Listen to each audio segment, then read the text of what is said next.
Forgot Apple ID password?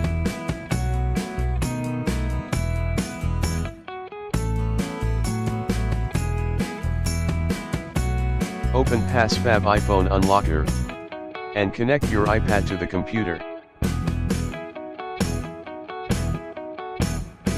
Select Unlock Apple ID and click Start.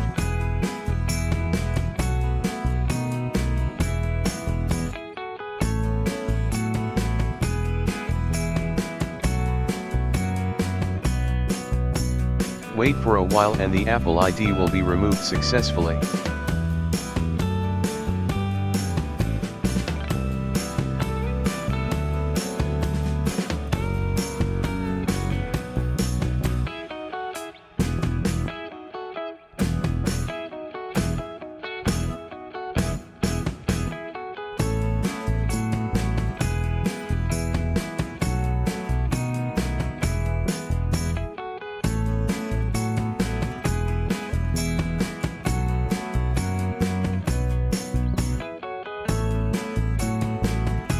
Now you can sign in with a different Apple ID or create a new one.